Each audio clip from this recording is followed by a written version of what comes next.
Bonjour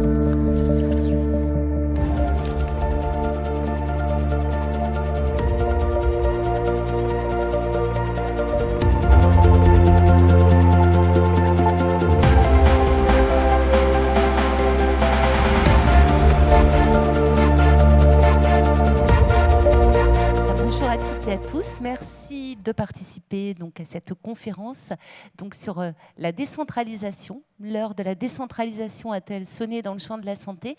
Comme vous l'avez tous lu, comme vous l'avez tous entendu ou pu même le constater, la crise sanitaire a souvent révélé donc des faiblesses, des lacunes dans la gestion par l'État de la pandémie et paradoxalement, ou plus exactement, à révéler donc les talents donc, et beaucoup d'initiatives extrêmement positives qui ont pu être développées par les collectivités locales, par les régions, par les métropoles, par les villes.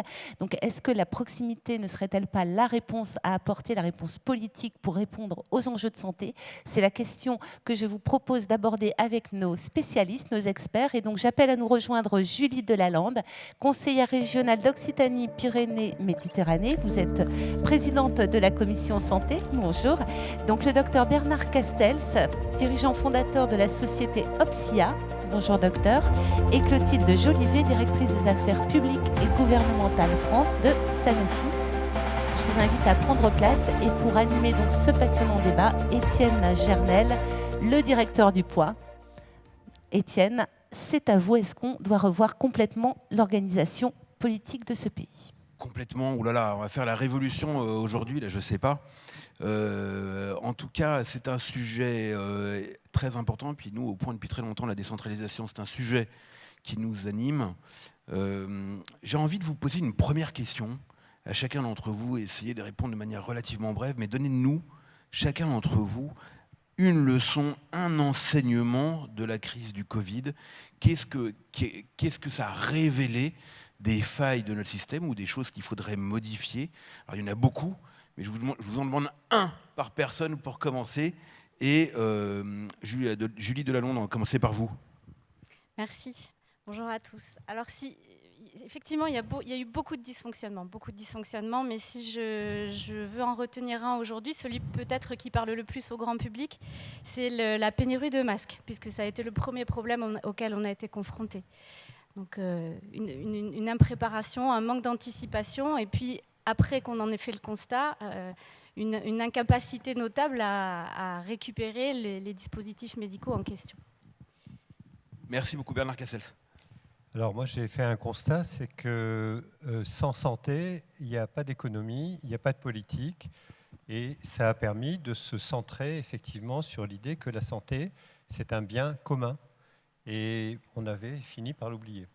Oui, d'ailleurs c'est très intéressant, il y a eu des tout petits débats au tout début sur la question de savoir est-ce qu'il fallait favoriser l'économie ou la santé comme si c'était en balance, et puis en réalité on s'est aperçu que le sujet ne se posait pas, c'est que de toute façon on ne pouvait pas faire repartir l'économie tant qu'il y avait la pandémie, ça on avait compris très vite. Clotilde Jolivet. Moi je dirais l'enseignement, c'est qu'il y avait besoin de plus d'Europe. C'est-à-dire qu'il y avait des vulnérabilités, effectivement, il y a eu des manques de produits, mais au moins on en tire un enseignement et ça bouge au niveau européen, c'est qu'il y a de plus en plus de choses qui vont se mettre en place pour qu'on ait des réponses un peu plus coordonnées. Donc je dirais quand même plus d'Europe à la fin. D'accord, on va pouvoir poursuivre toutes ces pistes, mais dans la première, moi j'ai été quand même très frappé par la dernière campagne des élections régionales, où on a vu, mais même avant la campagne, un certain nombre de régions, dont la région Occitanie d'ailleurs, avec Carole Delga en tête, c'est peut-être elle d'ailleurs qui en a parlé le plus, mais un petit peu les Hauts-de-France aussi, l'Île-de-France et Grand Est, les régions qui réclament d'avoir une compétence sur la santé qu'elles n'ont officiellement pas vraiment, mais qui disent nous on a quelque chose à apporter et qui veulent se saisir de ce sujet. Et alors, ça pose toujours des questions parce que l'État est toujours un peu frileux quand il s'agit de se départir de ses prérogatives. Mais Julie Delalande, évidemment, on a envie de vous poser la question. La région, dans le domaine de la santé, pourquoi faire ? La région dans le domaine de la santé, pourquoi faire ? Tout simplement, alors non pas pour se substituer à l'existant, il ne faut pas cracher dans la soupe, je dirais. Il y a quand même une bonne base. On dispose en France d'un des meilleurs systèmes de santé au monde, encore. Mais tout simplement pour combler les trous dans la raquette. Voilà. Donc, on ne se substitue pas, on interviendrait en complémentarité. Alors, on a parlé de la crise sanitaire tout à l'heure, je ne vous l'ai pas dit, l'enseignement qu'on tire, c'est finalement, à partir d'un exemple, c'est de dire on manque d'agilité, on manque de réactivité, on manque de pragmatisme, on manque d'opérationnalité en France dans le domaine de la santé. Tout est long, tout est compliqué.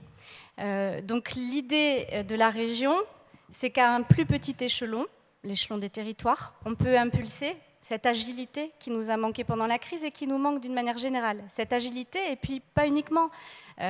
Encore une fois, quand je dis qu'il faut combler les trous dans la raquette, on avait fait des constats antérieurs à la crise, notamment en termes de pénurie de ressources humaines, médicales et soignantes sur les territoires. On a du mal à se faire soigner, on a du mal à accéder à des soins de premier recours en France, à certains endroits en France. Et là aussi, l'échelon du territoire, s'il pouvait acquérir un peu plus de souveraineté en matière sanitaire, pourrait peut-être répondre à ces dysfonctionnements. Et aujourd'hui, c'est pas possible légalement ? Si, alors, si, dans les limites que la loi nous autorise, mais donc on intervient déjà, hein, effectivement, avant même la crise sanitaire, la région Occitanie, pour citer l'exemple que je connais bien, avait déjà investi. Alors voilà, elle peut investir dans du bâtimentaire, dans des locaux, dans des équipements. Et elle avait contribué à l'installation et au développement de maisons de santé et de centres de santé dans les territoires.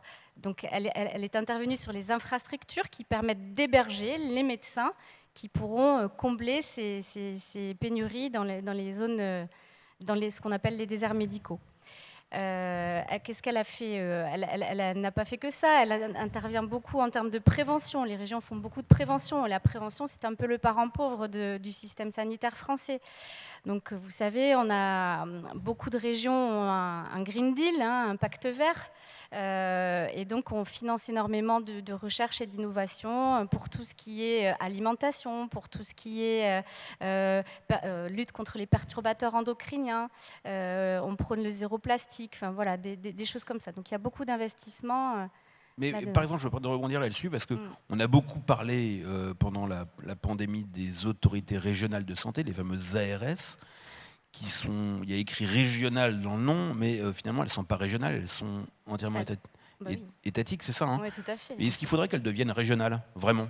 C'est peut-être ce qu'on leur permettra de faire si toutefois les régions, les élus régionaux pouvaient s'intégrer dans la gouvernance des ARS. Voilà, pour faire le lien justement, c'est cette approche globale. Tous les échelons doivent s'articuler. Aujourd'hui, les agences régionales de santé sont le bras armé de l'État et elles déterminent la planification sanitaire sans forcément bien considérer, par méconnaissance tout simplement, les besoins des citoyens, les besoins des territoires, les besoins de terrain.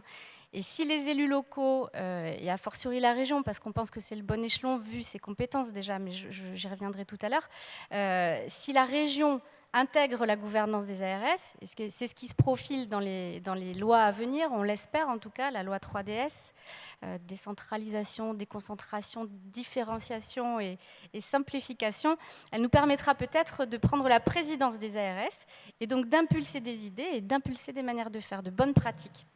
Clotilde Jolivet, Bernard Castells, la France est trop jacobine en matière de santé, trop jupitérienne pour reprendre une image déjà utilisée. C'est le moins qu'on puisse dire, c'est jupitérien. Je reprends ce qui a été dit, je poursuis dans cette idée. Chaque citoyen aujourd'hui, quand il a affaire à ceux qui s'occupent de sa santé ou de ses soins, a compris que d'un secteur à l'autre de la prise en charge, il y a un manque de coordination. Ça, c'est vrai pour les professionnels de la santé. Et en fait, ce qu'on observe d'un point de vue politique et en général sur les territoires, moi j'aime bien l'idée de territoire à l'intérieur de la région, parce que la région, c'est un agrégat de territoires qui, par définition, sont différents. Ce qui manque aussi beaucoup sur les territoires, c'est la coordination des différents types d'acteurs. Tout le monde fait de la santé. Ceux qui sont des professionnels de la santé ou des professionnels du soin s'occupent de santé. Les politiques s'occupent de santé. Quand ils sont dans des communautés urbaines, des métropoles, des communautés de communes, etc., ils s'occupent de l'urbanisme, ils s'occupent des transports, ils s'occupent de l'emploi. Enfin, c'est de la santé, ça ? Bien sûr, c'est de la santé. C'est évident que c'est de la santé. Par exemple, un exemple parmi d'autres, dans les territoires, moi j'ai travaillé depuis 4 ans dans le 59, donc c'est dans le nord de la France, et sur ce territoire, il y a énormément de précarité sociale. On sait que la précarité sociale, et notamment la précarité de ce territoire-là, elle est aggravée l'hiver, ne serait-ce que par la température qu'il fait dans les maisons. C'est-à-dire que si vous avez 16 degrés ou moins de 16 degrés, vous augmentez d'environ 50% le nombre de complications des maladies portées par des gens précaires. Si vous arrivez à 19 degrés, ce n'est pas 0% de complications, mais c'est beaucoup moins. Si on se met d'accord pour travailler sur ce simple phénomène, il est probable qu'on soit capable de mesurer une amélioration. De la même manière, si je reprends l'idée des transports, aujourd'hui on dit qu'un certain nombre de citoyens ne vont pas se faire soigner, refusent les soins ou n'accèdent pas aux soins. Bien entendu, j'ai fait une réunion dans le sud du Nord, dans une ville qui s'appelle Fourmies. Je fais une réunion le soir à 20h avec des femmes pour parler de dépistage de cancer du sein. J'avais une dame qui était là, avec d'autres dames, et qui me dit « C'est bien beau ça, docteur, mais moi, j'habite à 10 km de la gare. Quand j'arrive à la gare, il faut que je prenne le train pour venir à Valenciennes. Et à Valenciennes, on me fait mon dépistage. Mais moi, j'ai personne qui m'emmène de chez moi à la gare. Donc, le dépistage, je ne le fais pas. » Donc, voilà des petites idées où ce n'est pas les gens de la santé qui vont s'en occuper, c'est plutôt les politiques ou les associations, ou aussi le tissu économique qui peut prendre en main un certain nombre de problématiques. Et l'emploi, c'est aussi une problématique de santé, d'une certaine manière. Non, et ça ne se décide pas à l'Élysée, la température, par exemple. Par exemple. En principe, parce qu'on ne sait jamais que si je l'y vais. Pour vous, l'État, il prend trop de choses. Vos contacts avec les autorités diverses, est-ce qu'ils sont aussi régionaux ou locaux? Dans quelle mesure vous fonctionnez aussi comme entreprise dans des territoires et dans des échelles qui sont plus humaines? Je dirais, en fait, nous, en tant qu'acteurs économiques, la partie est un peu plus facile parce qu'on a besoin des deux. Il n'y a pas de doute que plus un certain nombre de décisions sont centralisées, le plus vite on ira et le plus facile ça sera. Si on prend, parce que nous on est là, on développe des produits de santé, on les trouve, on les produit, on les distribue. Il est clair qu'il y ait le fait que l'évaluation, par exemple, qu'une autorisation mise sur le marché soit européenne, est un vrai gain. Ça évite de le faire 27 fois dans 27 États membres. Ensuite, si on descend sur d'autres compétences qui sont plutôt l'évaluation, là vous rentrez dans du national. Vous avez la HS qui fait le job, qui fait les évaluations, puis après vous rentrez dans des négociations de prix et de remboursement. Donc ça, il est logique que ça soit centralisé. Et puis après, dans nos activités, nous par nature, on est une boîte des territoires, on a 18 usines en France. On a plusieurs centres de recherche, rien ne se fait sans les territoires. Et là, en Occitanie aussi d'ailleurs. En Occitanie aussi, bien sûr. On a un magnifique centre de recherche et développement à Montpellier et qui travaille beaucoup avec l'écosystème. Et là, la question, elle est... Et c'est vrai que c'est plus facile en tant qu'acteur économique parce qu'en fait, on va aller prendre les compétences là où elles sont et on bosse beaucoup avec les académiques, les CHU, les startups, les boîtes. On en héberge même sur nos sites. Donc, on est dans une situation un petit peu plus facile, je dirais, que le politique, puisque quelque part, on peut aller prendre ce qu'il y a de mieux partout où c'est, que ce soit dans la région ou en national. Voilà. Alors, dans les sujets qui reviennent souvent sur l'idée de la régionalisation de la santé, c'est le sujet des déserts médicaux, et qui prend une place énorme. Alors, j'en discutais d'ailleurs hier soir avec Mickaël Delafosse, qui me disait, on parle souvent des zones rurales, mais attention, il y a aussi les banlieues d'ailleurs, et qui deviennent des déserts médicaux, ce qui ne va pas sans poser quelques problèmes de plus dans des zones qui n'en ont pas toujours besoin. Comment on résout ce problème des déserts médicaux? Alors jusqu'à présent, Sophie Boissard disait d'ailleurs, le numerus clausus est une manière de réguler les choses qui n'est pas forcément intelligente à chaque fois. Comment est-ce qu'on fait pour résoudre ce problème-là? Et comment est-ce que tout simplement on fait en sorte qu'il y ait un médecin dans une zone rurale ou dans une banlieue, qu'il y en ait un, plusieurs d'ailleurs? Comment ça marche et en quoi c'est du ressort ou en quoi les collectivités sont-elles les plus à même de faire ça?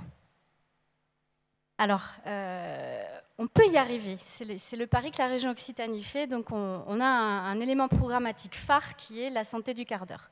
Donc on souhaiterait que tous les habitants puissent bénéficier de soins, d'un soignant à minima et d'un médecin si possible à moins d'un quart d'heure. Comment on fait ? Je vais reprendre ce que le docteur Castel a dit. C'est que pourquoi la région est en mesure de le faire ? Parce que justement, il lui incombe la mise en œuvre d'autres politiques publiques qui, pour le coup, relèvent véritablement de ses compétences.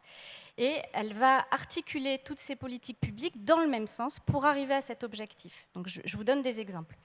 Elle s'occupe des formations. Aujourd'hui, la région finance les formations sanitaires et sociales, et médicales pour certaines, puisqu'elle finance aussi les formations de sages-femmes.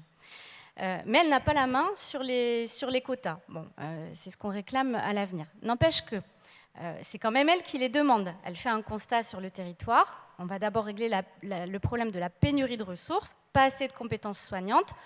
On appelle Bercy, on espère que demain on ne devra plus les appeler, enfin le ministère de la Santé non plus, et on dit, ben voilà, il nous manque tant de compétences, allez go, c'est le Ségur de la Santé, maintenant tout le monde est d'accord, donc on y va, on augmente le capacitaire, et ça commence par là. Donc là, on a déjà engagé la formation, enfin on a augmenté nos capacités de formation, donc demain ça veut dire plus de soignants sur le territoire. Après, il faut mieux les répartir. Mieux les répartir, on peut le faire déjà dès la formation. Encore une fois, je reviens sur la formation. C'est la région qui a la capacité, si elle le souhaite, d'ouvrir des antennes de formation en dehors des métropoles, et notamment des antennes dans les territoires ruraux. Pourquoi pas ? C'est ce qui a été fait dans le Gard, notamment au Vigan. Je pense que les gens locaux connaissent le Vigan. On a ouvert une antenne au Vigan. Ça va nous permettre, pendant les 3 années de formation d'infirmières, peut-être de fidéliser ces soignants qui vont rester sur le territoire après. Et puis ceux qui viennent s'y former, en général, sont issus du territoire. Donc voilà, ça c'est un premier exemple. On va aussi développer les mobilités. Les mobilités, c'est une politique publique qui incombe à la région. Donc on va faire en sorte que ces professionnels de santé, s'ils ont un conjoint, ou même le temps qu'ils sont étudiants, puissent rentrer chez leurs parents à Montpellier, puissent suivre d'autres actions de formation ailleurs. Voilà, donc on joue sur les transports. On va aussi activer le levier du développement économique. On va faire en sorte, essayer par des aides au financement, par des aides à la recherche, par des aides à l'innovation, on va essayer d'inciter les entreprises qui travaillent dans le secteur de la santé à s'implanter un peu partout dans les territoires. Donc, vous voyez, je pourrais en parler des heures. Mais concrètement, ça veut dire aussi financer l'installation en donnant de l'argent, en disant, ben voilà, dans tel endroit, il n'y a pas de médecin, ou il n'y en a plus assez, ou d'infirmiers, d'infirmières, et on va payer pour un cabinet, donner de l'argent, en se disant, ben voilà, nous on en a besoin, ça fait partie des responsabilités de la collectivité, on considère que c'est l'intérêt général, et donc on paye.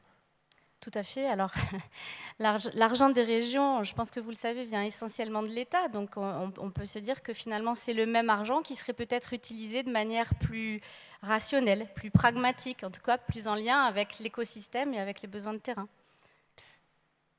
Peut-être en complément quand même là-dessus, c'est essentiel. C'est vrai que la partie développement économique, nous on le voit bien, on travaille avec les pôles de compétitivité, on travaille avec les réseaux entreprendre, il y en a dans chaque région. Il y a un vrai savoir-faire et il y a effectivement des impulsions, il y a des financements.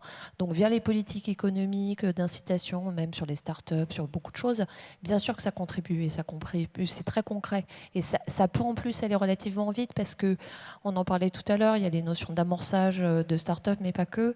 Il y a un vrai soutien au-delà des pures compétences étiqueté santé, étiqueté ministère de la Santé à Paris.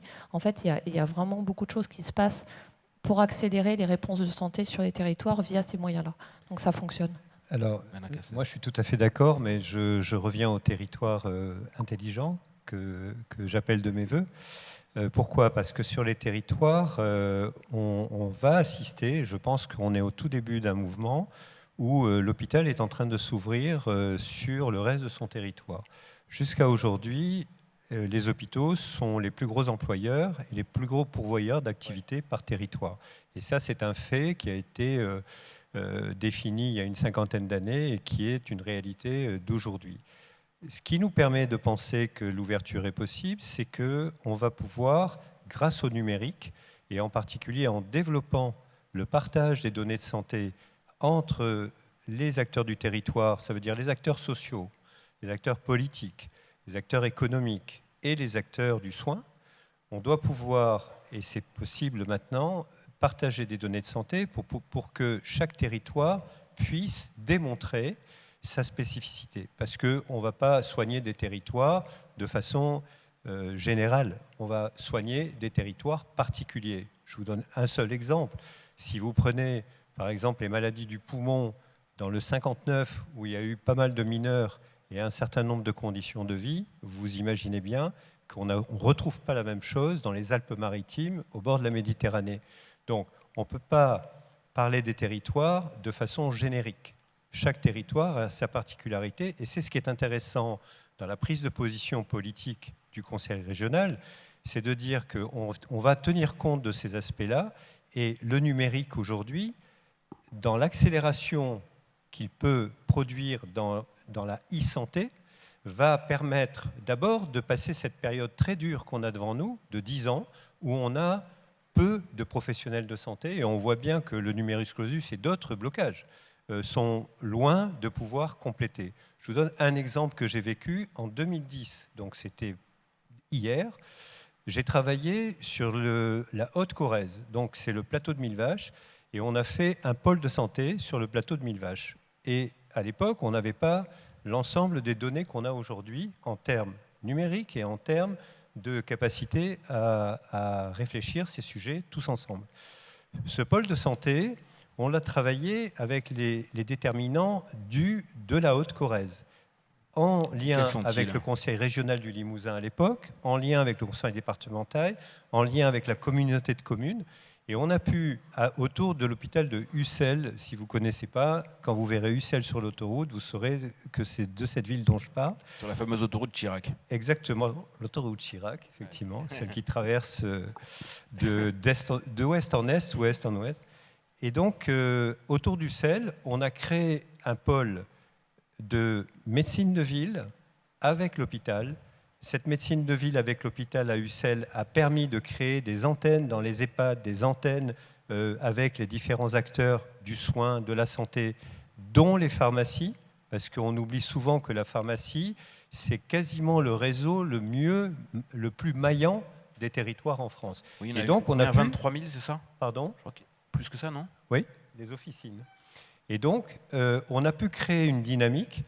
Et à la fin du projet, vous pouvez trouver ça sur Internet, à la fin du projet, on avait permis l'installation de 6 jeunes médecins généralistes dont tout le monde disait ils ne viendront jamais. Ben, ils sont venus, on a organisé les projets. Parce que c'est en lien avec l'hôpital. Parce que c'était en lien avec l'hôpital et parce qu'on a tous travaillé ensemble.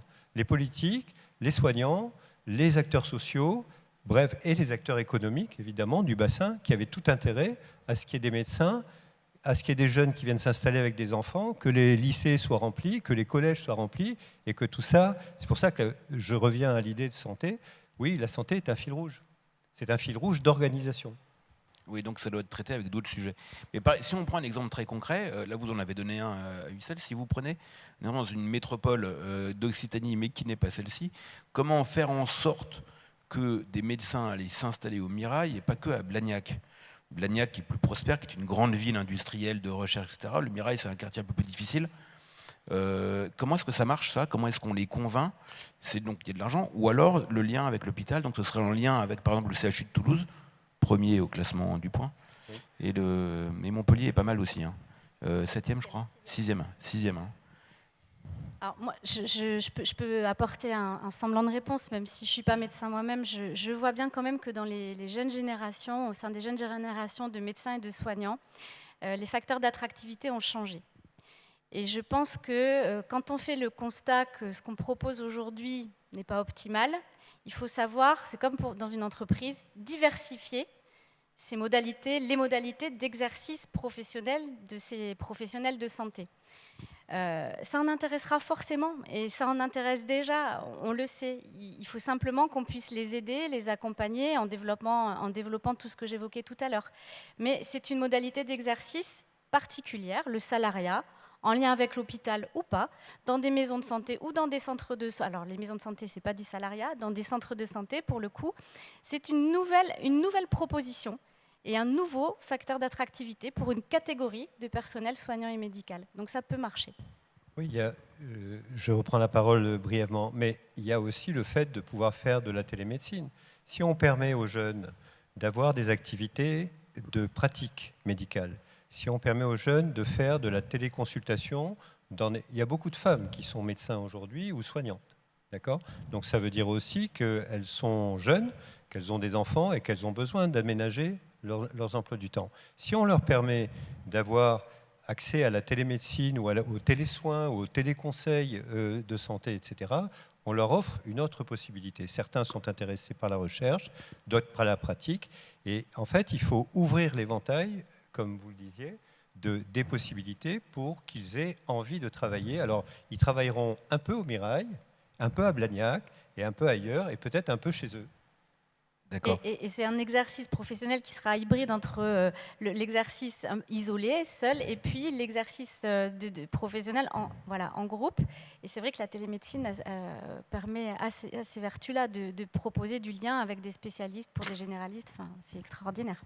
Alors je voudrais qu'on fasse un petit saut d'échelle, parce que là on a beaucoup parlé de lien local et donc d'action la plus près ou plus proche du territoire, et puis il y a l'angle européen, et qui va souvent de pair, parce qu'on voit bien, d'ailleurs c'est des grands débats à chaque fois, que l'Europe favorise plutôt la régionalisation, alors que l'échelon national en général est plutôt réticent. Mais à quoi ça sert l'Europe en matière de santé, et pourquoi c'est central, et qu'est-ce qu'on a appris, je me tourne vers vous, qu'est-ce qu'on a appris pendant cette pandémie sur la nécessité du développement de la santé européenne?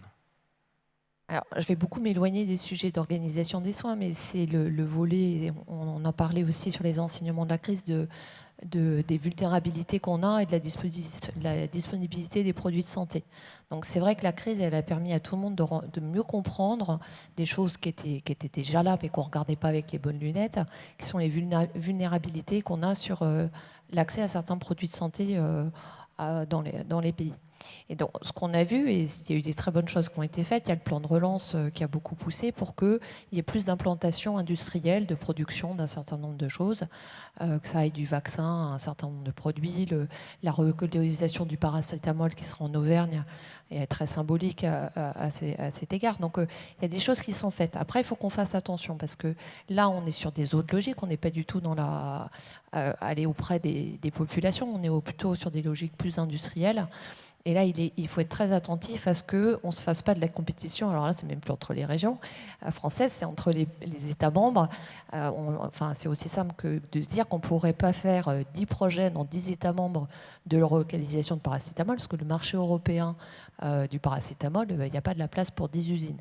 Donc il faut qu'on fasse attention. Nous, on travaille beaucoup à l'échelon européen pour que tout ce qui est vulnérabilité soit très coordonné. Je pense qu'on n'est pas encore complètement. La Commission n'a pas beaucoup de compétences non plus en matière de santé. Une fois de plus, on retrouve l'État central. Alors après, il y a des choses assez intéressantes. Par exemple, il y a tout un travail qui est en train d'être fait pour faire une liste de molécules essentielles au niveau européen, justement pour éviter que les États membres se concurrencent les uns Qu'est-ce que les autres. c'est les molécules essentielles?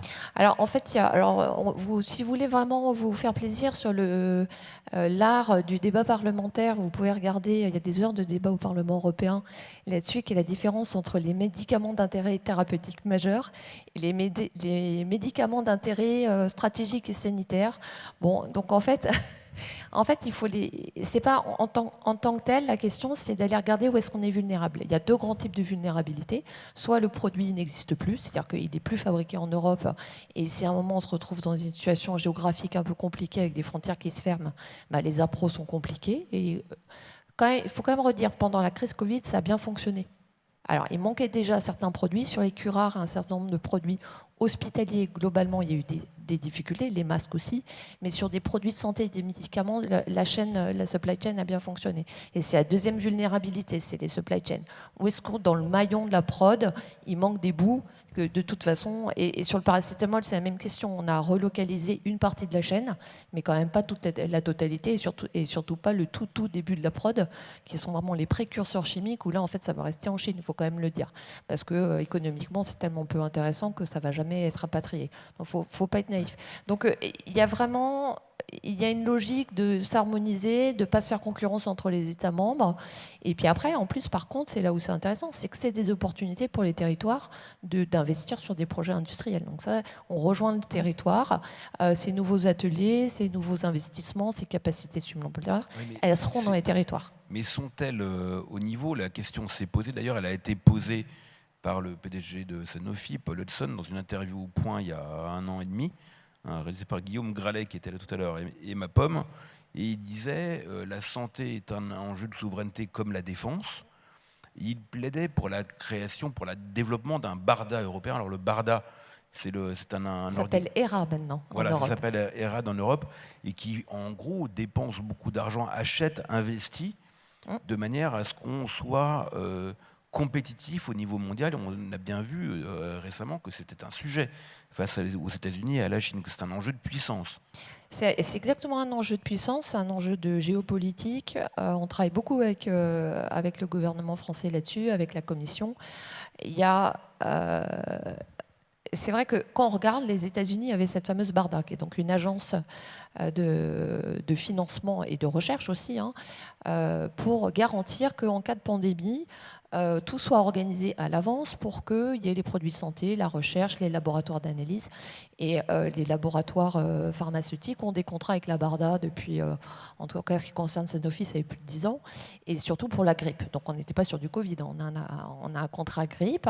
Donc c'est un peu presse-bouton, c'est-à-dire que tout est prévu pour que, en cas d'une année de grippe très forte, toute la chaîne soit prévue pour que tout soit pris en charge. Et ça veut dire derrière que vous avez un État américain, et on l'a vu les ordres de grandeur pendant le Covid, qui étaient quand même phénoménaux, ils mettent des montants colossaux et ils mettent des montants de prise de risque, c'est-à-dire ils ont financé le risque qui est une crise, quitte à ce que ça ne serve pas. Et ils se sont dotés de cet outil il y a une quinzaine ou une vingtaine d'années et ça fonctionne. Et au moment du Covid, ils en ont remis une grosse couche. Ils ont fait, c'est l'opération Warp Speed.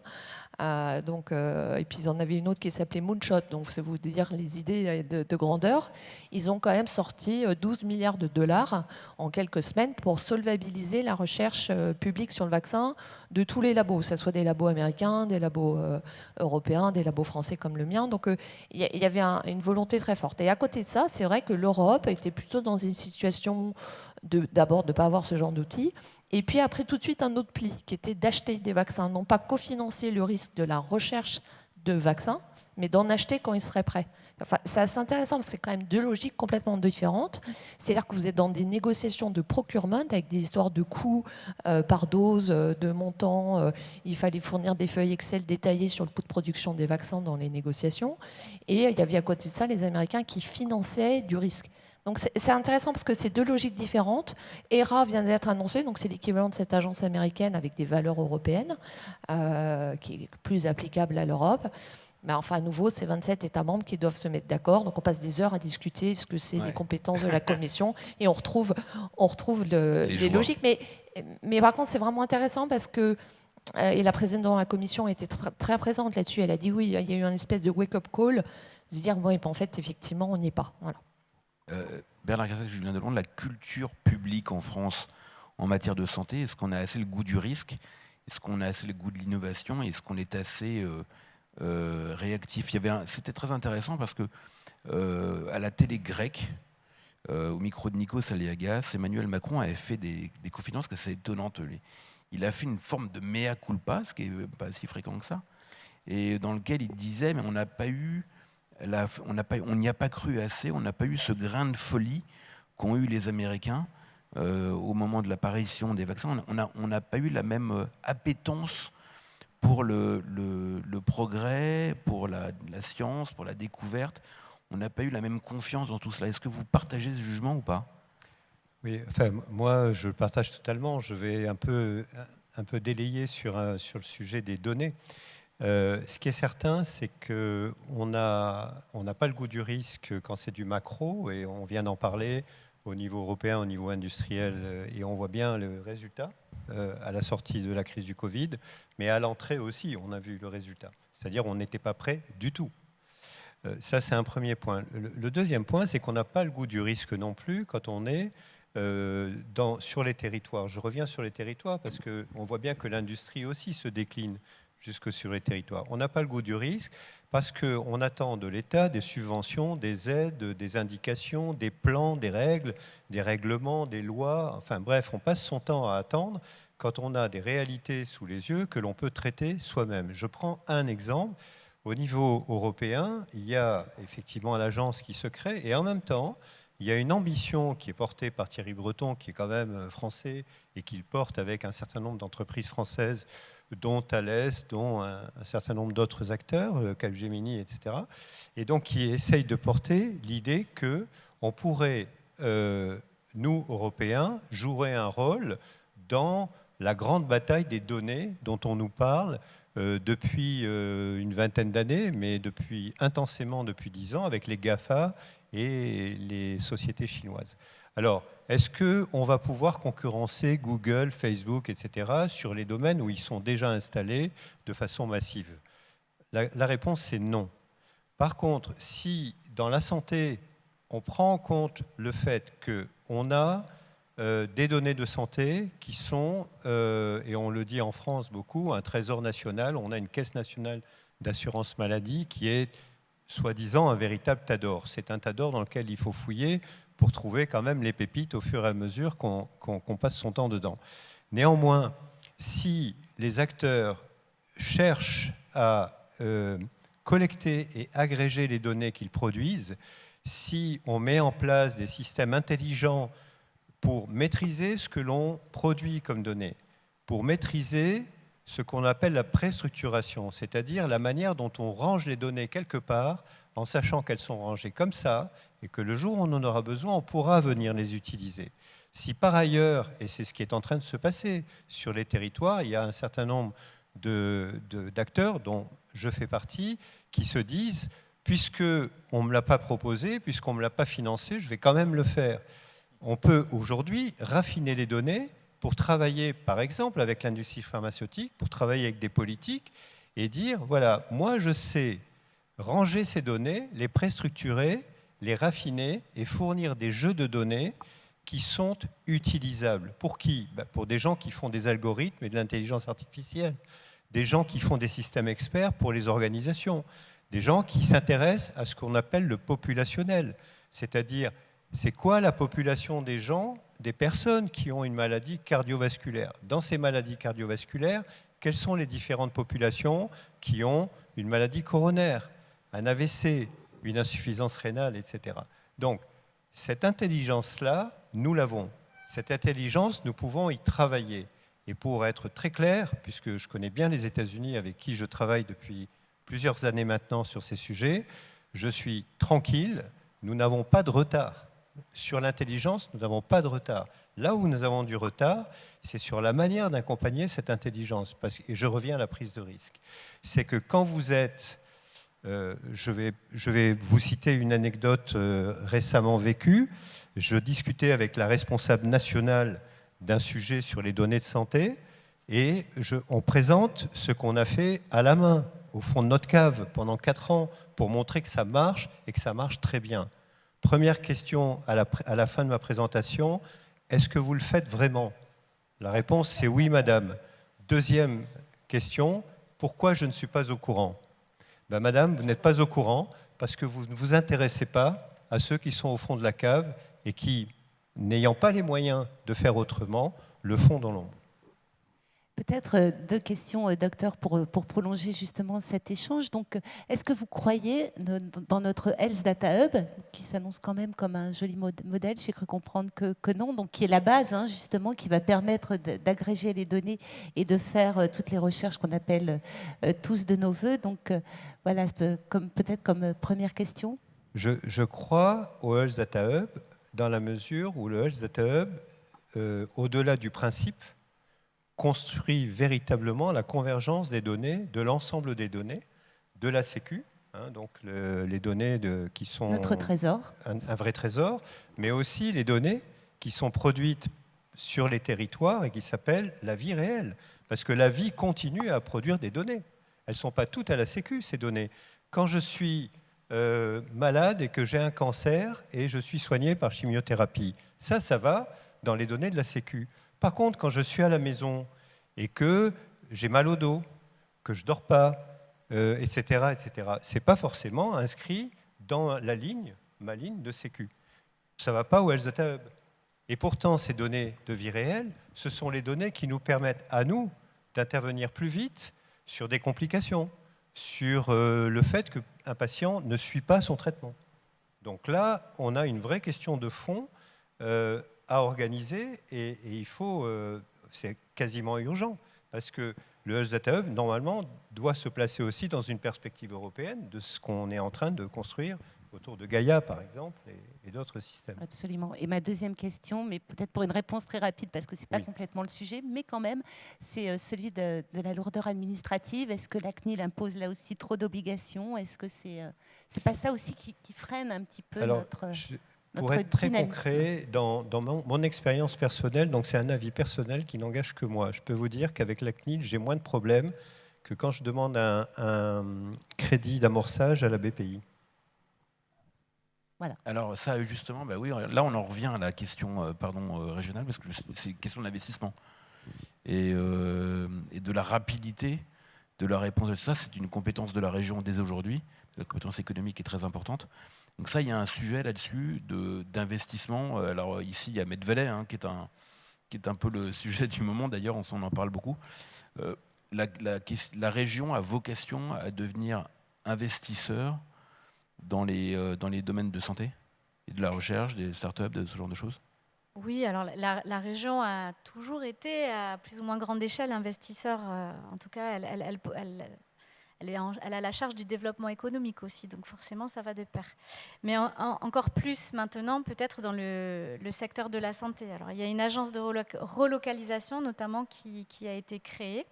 Et qui découle des enseignements de la crise sanitaire. Voilà, on l'évoquait tout à l'heure, on a manqué de produits de santé, on a manqué de certains dispositifs médicaux. On va essayer d'investir dans de l'industrie qui permettra de les produire sur place. Oui, on investit dans la recherche, l'innovation, et on essaie d'être là encore réactif et agile. Voilà, c'est vrai que ça va de pair avec la simplification aussi qu'on appelle de nos voeux dans le cadre législatif. Il faut qu'on puisse... il y a beaucoup d'idées, il y a beaucoup d'idées sur le terrain, il y a beaucoup de personnes qui prêtent à entreprendre. Il faut juste impulser, amorcer, les aider à amorcer ça et investir dans dans cette impulsion.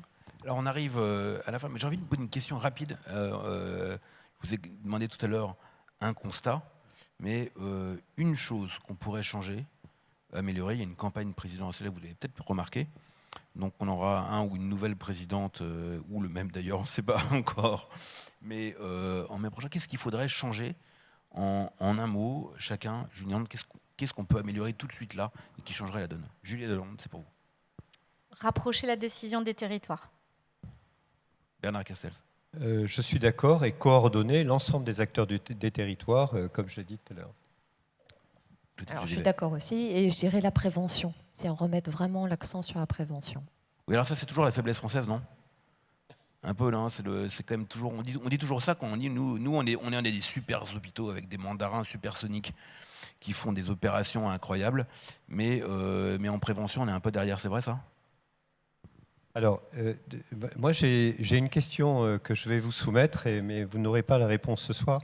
Sur le territoire du Nord, aujourd'hui, il y a 3300 personnes tous les ans qui décèdent de maladies chroniques, et elles décèdent prématurément. Ça veut dire qu'elles ont entre 50 et 65 ans. Ce n'est pas les très très vieux, c'est ceux-là qui décèdent prématurément. La question qui est posée à tous les responsables politiques, économiques, sociaux et évidemment ceux de la santé et du sanitaire, c'est de savoir si dans les 20 ans, il faut investir encore des milliards pour arriver à un chiffre zéro tous les ans de morts prématurées pour des gens qui sont déjà malades, voire très malades, ou alors est-ce qu'il faut conserver cet argent et le dédier à prendre en charge les enfants qui naissent à partir d'aujourd'hui pendant les 20 prochaines années et accompagner eux et leurs enfants pour qu'ils ne soient pas malades et qu'ils aient une meilleure santé. Et ça, c'est une question éminemment politique. Bah, surtout surtout philosophique. Les deux à la fois. C'est un peu, non? Clotilde Jolivet? Non, c'est une vraie question politique. Effectivement, après, on parle toujours de ces sujets via les financements. En fait, c'est beaucoup plus profond. C'est vraiment, effectivement, comment on voit la société différemment. Mais là, c'est même plus du débat politique, là. Il nous reste quelques secondes. Julie Delalande, c'est pour vous cette question. Dans quelle mesure, aujourd'hui, la santé, c'est un sujet de compétition entre régions, d'attractivité? Est-ce que vous croyez que les gens y regardent, par exemple, avant de s'installer quelque part? Oui, bien sûr qu'ils le regardent. Bon, on est plutôt bien lotis en Occitanie et on bénéficie de l'héliotropisme. Ça, c'est déjà une chose, mais d'où l'intérêt. C'est vrai qu'il y a une forme de compétition, on ne peut pas le nier. D'où l'intérêt de coordonner les politiques et peut-être de graduer les réponses. Enfin, voilà, ce qu'évoquait Madame Jolivet tout à l'heure. Moi, personnellement, je vais m'installer à Toulouse dans une entreprise qui s'appelle Digital 113. Et je vais m'installer parce que c'est à Toulouse que je vais trouver la ressource pour développer mes activités. Bah, vous pourriez Montpellier aussi, hein, c'est bien. Hein. Bien, merci infiniment. Merci. Merci à tous les trois, Merci à c'était vous. passionnant. Merci Et infiniment. puis, vous entendez le dring, là, c'est la décentralisation qui a sonné. Tout à fait. Merci beaucoup, Étienne. Eh bien, écoutez, cette deuxième journée de Futurapolis Santé donc, se termine, mais bien évidemment, on se donne rendez-vous dès demain matin à 10h, avec là aussi une conférence passionnante sur tout stérile, point d'interrogation. Très bonne soirée à vous et on vous attend très nombreux demain. Merci encore. Merci.